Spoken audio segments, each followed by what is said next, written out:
Welcome back to another video. This is our ninth video and we are solving ninth problem for this series. So in this problem we are going to use parallel stream operation. We are going to check and compare it with the sequential stream and how much time it takes with parallel stream. Eventually our data set is small, so there will be not much time difference, but in certain scenarios we can observe some level of time difference, but there will be a huge difference when we have a larger data set. So now let us create our method. Return type will be void, and then we are going to have parallel stream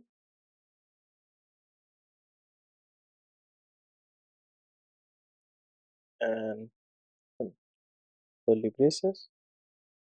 We are going to start time, and then we need to use system dot nanoseconds, and then we are going to use double average premium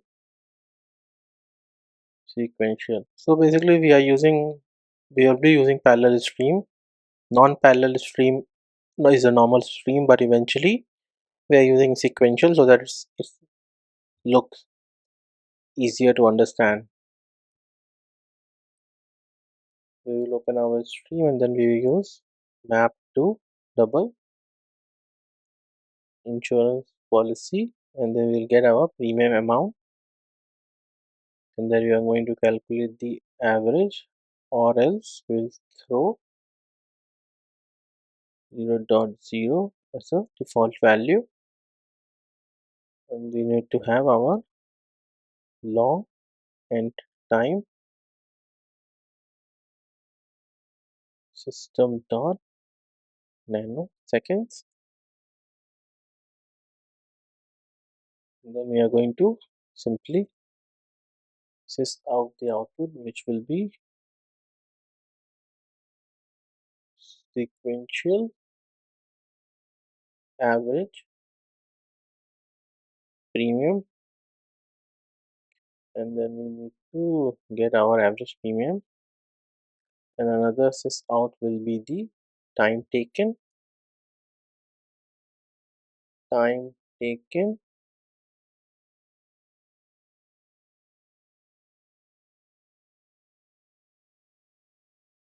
sequential, and then we need to subtract it via end time minus start time, and there will be a nanoseconds.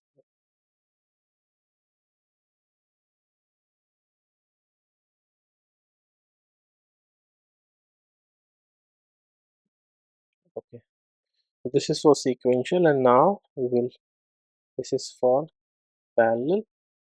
You can also put sequential here so that it's easier for you to understand, and then we need to get long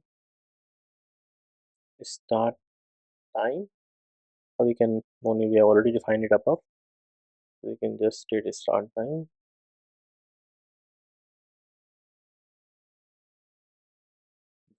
and then we are going to have a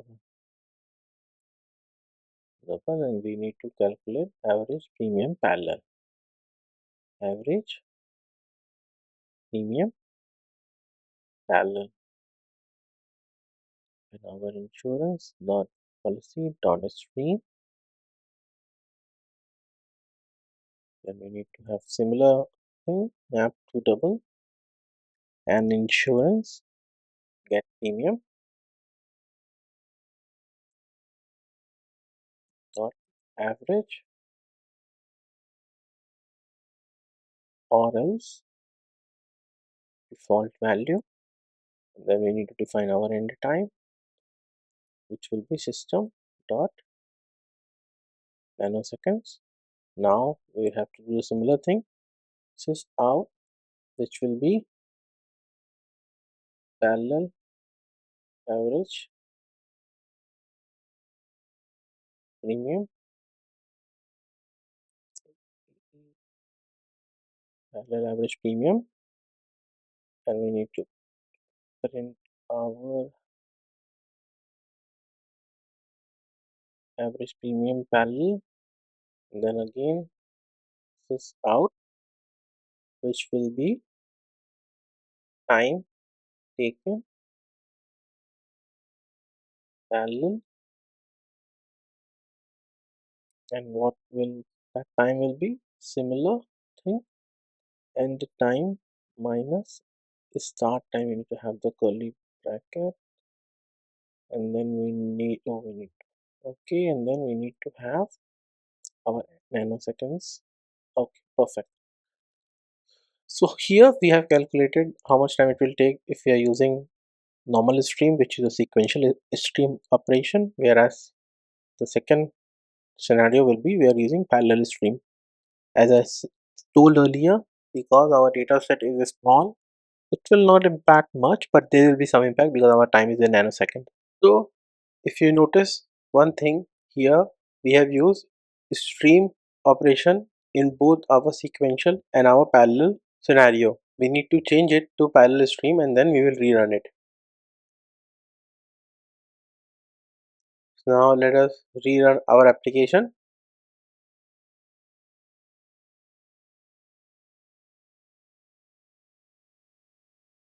Fire our API, and then we can see the time difference. So as you can see that there are drastic change in the time.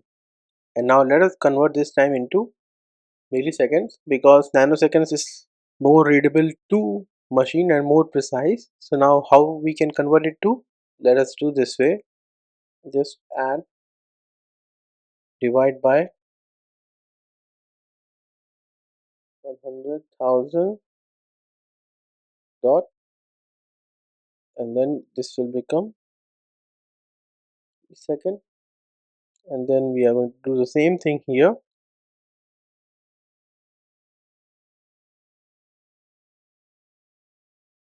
This will change to millisecond.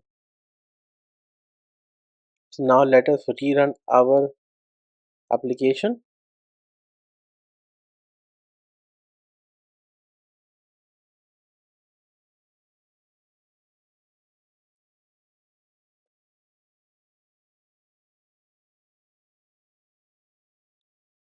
Now you could see the time taken for sequential is 27 millisecond, whereas time taken in parallel is around 1.4 millisecond. This is a very big change, and if you want to optimize certain code within your company, or if you want to optimize within your project, this is one of the approach you could use it, which will help you to optimize your operations. Thank you.